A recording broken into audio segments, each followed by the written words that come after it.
महागणपतिं मनसा स्मरामि महागणपतिं मनसा स्मरामि। TR creations family అందరికీ నా హృదయపూర్వక ధన్యవాదాలు. సో అలాగే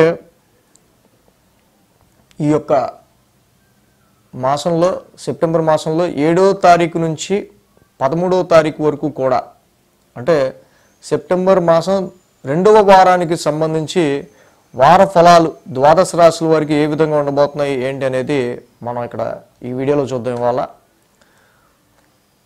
సో ఇక్కడ ఈ సెప్టెంబర్ మాసంలో ఈ 2వ వారం మనం మేజర్గా చూసినట్టయితే మొదటి వారం ఎలా ఉందో ప్లానటరీ ట్రాన్సిట్, సో గ్రహాల యొక్క గోచారం సేమ్ అలాగే ఉంది, ఎక్కడ మార్పు లేదు. ఇక్కడ మనకి చూస్తే మిథునంలో గురువుగారి యొక్క సంచారం, కర్కాటకంలో శుక్రుడి యొక్క సంచారం, రవి స్వక్షేత్రం సింహరాశిలో బుధుడితో కలిసి కేతువుతో కలిసి సంచారంలో ఉన్నారు.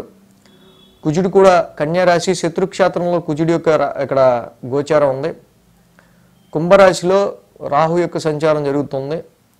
శని భగవానుడు కూడా మీనరాశిలో వక్రించి ఆయన గోచారంలో ఉన్నారు, రెట్రాగ్రేషన్లో ఉన్నారు.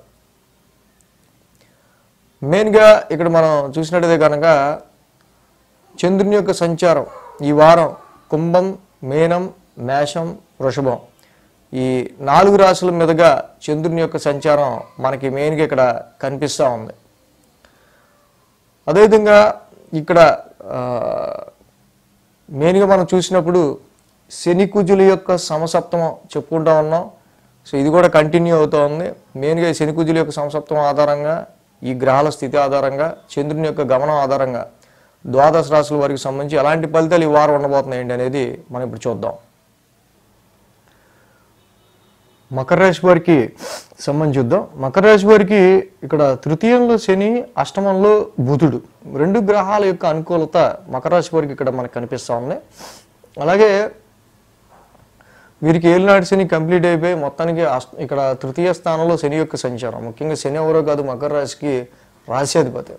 సో రాశ్యాధిపతి శని ఇక్కడ తృతీయ స్థానంలో ఉన్నారు, పైగా రెట్రాగ్రేషన్లో ఉన్నారు. సో కాబట్టి చాలా వరకు ఏలినాటి శని కంప్లీట్ అయిపోయాక అప్పటి వరకు వీళ్ళకి ఏదన్నా కొంచెం ఉన్న చిన్నపాటి భయాలు, మానసికంగా కొన్ని కాన్ఫిడెన్స్ లెవెల్స్లో ఉన్న వ్యత్యాసాలు కావచ్చు, అవన్నీ కూడా ఎప్పుడైతే పరాక్రమ స్థానంలో రాశినాథుని యొక్క సంచారం మొదలవుతుందో కొంత కాన్ఫిడెంట్గా, కొంత ధైర్యంగా మీరు ఉండగలుగుతారు. అలాగే మకర రాశి వాళ్ళకి ఇక్కడ మేజర్గా 2, 3, 4, 5 స్థానాల మీదుగా చంద్రుని యొక్క సంచారం అనేది జరుగుతూ ఉంది.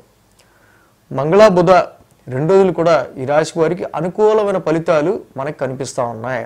ఏదైతే ద్వితీయ స్థానంలో చంద్రుని యొక్క సంచారం నుంచి మొదలవడం మకర రాశికి ముఖ్యంగా ఈ రాశి వాళ్ళకి ఫైనాన్షియల్ కండిషన్స్ మధ్య ఫ్లక్చువేషన్స్, ఫ్యామిలీ పరమైన విషయాల్లో తీసుకోవాల్సిన డెసిషన్స్ విషయాల్లో సరైన ఆలోచనలు చేయలేకపోవడం అనేది ఈ రాశి వాళ్ళు ఎక్కువగా ఇక్కడ ఇబ్బంది పడే విషయంగా కనిపిస్తూ ఉంది. కాబట్టి ఎప్పుడైతే ఈ రాశికి మెయిన్గా ద్వితీయ స్థానంలో రాహుతో కలిసి ఇక్కడ చంద్రుడు ఉన్నారో, అలాగే చాలా వరకు కూడా ఫైనాన్షియల్గా డబ్బులు వస్తున్నాయా లేకపోతే మంచినీళ్ళ ఖర్చు అవుతున్నాయా అనేది మకర రాశి వాళ్ళు చెక్ చేసుకోవాల్సిన విషయం. మంగళ, బుధవారాలు చూస్తే తృతీయ స్థానంలో చంద్రుని యొక్క సంచారం. ఈ 2 రోజులు కూడా మీరు జాబు విషయాల్లోనూ మీరు ఏ విషయంలో అయితే ముందుకెళ్తుంటారో, ఏ పని అయితే చేస్తుంటారో దానిలో చక్కగా మీరు పెర్ఫామ్ చేసే ఆస్కారాలు ఉన్నాయి. కానీ చిన్నపాటి డిస్టర్బెన్సెస్, చిన్నపాటి ఆటంకాలు అనేవి అంటే మామూలుగా చేసే పనికి ఎంత కష్టపడాల్సి వచ్చింది ఇవాళ అంటుంటారు చూసారా, అలా కొంచెం మంగళ, బుధవారాల్లో అలా డబల్ కొంచెం కష్టపడే ఆస్కారాలు కొంచెం కనిపిస్తూ ఉన్నాయి. కొన్ని షార్ట్ జర్నీస్ కావచ్చు, ఎక్కువ కమ్యూనికేట్ రిలేటెడ్గా కొంచెం జాగ్రత్తగా ఉండాల్సిన అవసరం ఉంది. కమ్యూనికేషన్ కొంచెం తప్పుగా దురుసుగా అర్థం చేసుకునే ఆస్కారాలు ఉంటే, శనికి కుజుడికి సమసప్తమే ఏర్పడింది. కుజుడి యొక్క ఆస్పెక్ట్ కూడా తృతీయ స్థానంలో వక్రించిన శని మీద ఉండటం వల్ల ఇక్కడ రిలేటివ్స్, బంధువుల విషయం కావచ్చు, సిబ్లింగ్స్ విషయంలో కావచ్చు, కమ్యూనికేషన్ విషయంలో కావచ్చు, అనవసరంగా అదొక మనకి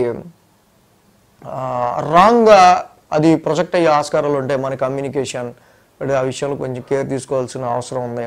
మీడియా ఫీల్డ్లో పనిచేసే వాళ్ళు, సింగర్స్, కళాకారులు వీళ్ళు ఎవరైతే ఉంటారో కొంచెం గొంతు అప్పటికే సరిగా పనిచేయకపోవటం, సో ఇలాంటివి చిన్నపాటి ఇబ్బందులు పడుతూ పనిచేయాల్సి వచ్చే ఆస్కారాలు ఇలాంటి ఫర్ ఎగ్జాంపుల్ కనిపిస్తున్నాయి. అంటే గురు శుక్రవారాల్లో తృతీయ స్థానం ఇక్కడ చతుర్థ స్థానంలో చంద్రుని యొక్క సంచారం. యాక్చువల్గా ఆ రాశ్యాధిపతి ఇక్కడ మనం చూస్తే కుజుడు కూడా ఈ రాశి వాళ్ళకి సంబంధించి మేజర్గా 9th హౌస్లో ఉన్నారు. అర్ధాష్టమంలో చంద్రుని యొక్క సంచారం ఉండడం కొంచెం ఆ గురు శుక్రవారాల్లో కూడా కొంచెం ఎక్కువ మనకి స్ట్రెయిన్ అండ్ స్ట్రెస్ కొంచెం ఎక్కువగానే కనిపిస్తూ ఉంది. సో భాగ్యస్థానంలో కుజుడి యొక్క సంచారం ఇందాక మనం చెప్పుకున్నట్టు ఆ శని యొక్క సంచారం కూడా రెట్రోగ్రెషన్ ఉండడం, షార్ట్ జర్నీస్లో కానీ లాంగ్ జర్నీస్లో కానీ రైటింగ్స్ విషయంలో కానీ పబ్లికేషన్ విషయంలో కానీ హయ్యర్ ఎడ్యుకేషన్ విషయంలోనూ ఫారెన్ ట్రావెల్స్ విషయంలో కూడా చిన్నపాటి డిస్టర్బెన్సెస్ అనేవి ఈ గురు శుక్రవారాల్లో కూడా కనిపిస్తూ ఉన్నాయి. వారాంతానికి చూస్తే కనుక ఈ రాశి వాళ్ళకి పంచమ స్థానంలో చంద్రుని యొక్క సంచారం. సో పంచమ స్థానంలో చంద్రుని యొక్క సంచారం ఉంది. ఆ రాశ్యాధిపతి శుక్రుడు కూడా సప్తమంలో ఉన్నాడు. సో ఇక్కడ వ్యాపార పరంగా తీసుకునే డెసిషన్ విషయంలో కావచ్చు, ఇన్వెస్ట్మెంట్స్ పరంగా కావచ్చు, ఏమీ పెద్దగా అంత ఆహా అన్నట్టు ఉండదు, ఏముండదు. న్యూట్రల్గానే వ్యాపారపరంగా ఇన్వెస్ట్మెంట్స్ పరంగా సిచ్యువేషన్స్ అనేవి వారాంతానికి కూడా ఉండే ఆస్కారాలు మకర రాశి వాళ్ళకి కనిపిస్తూ ఉన్నాయి. మెయిన్గా ఈ రాశికి ద్వితీయంలో రాహు యొక్క సంచారంగా మనం చెప్పుకున్నట్టు ఆర్థిక పరంగా ఫైనాన్షియల్గా మనీ పరంగా ఎలా ఉంటుందనేది చూసుకోవడం చాలా ఇంపార్టెంట్. దానికి తగ్గట్టుగానే ఇక్కడ గురుడు కూడా ఈ రాశి వాళ్ళకి షష్టమ స్థానంలో ఉన్నారు. ఆరోగ్యానికి కొంచెం ఎక్కువ ఇంపార్టెన్స్ ఇవ్వాలి. అదేవిధంగా ఈ సమయంలో మనకి హెల్ప్ కావాలన్నా కూడా ఎవరన్నా చేసేవాళ్ళు తక్కువగా ఉంటూ ఉంటారు. షష్టమ స్థానంలో గురుడి యొక్క సంచారం ఉండటం వల్ల ల్యాక్ ఆఫ్ కోఆపరేషన్ ఉంటుంది. సో కాబట్టి ఇలాంటి సమయాల్లో ఏంటి కొంచెం చాకచక్యంగా టైం మనది కాదులే అనుకుంటానే కొంచెం జాబ్ అండ్ ప్రొఫెషన్ విషయాల్లో మన టైం వచ్చేదా కొంచెం వెయిట్ చేయాలన్నట్టుగా కొంచెం నిలదొక్కుని ముందుకు వెళ్ళాల్సిన పరిస్థితులు కనిపిస్తూ ఉన్నాయి. కాబట్టి ఆ గురుడు కొంచెం గురుబలం లేదు కాబట్టి దేవానాంచ ఋషినాంచ గురుని అవగ్రశాంతి మంత్రం చదువుకోండి చక్కగా, తప్పకుండా దత్తాత్రేయుడు ఆరాధన చేసుకోండి, చాలా మంచిది. ఆయన ఆలయాన్ని దర్శించుకోండి. ఇక రవి కేతువులు ముఖ్యంగా ఈ యొక్క మకర రాశి వాళ్ళకి అష్టమ స్థానంలో ఉన్నారు.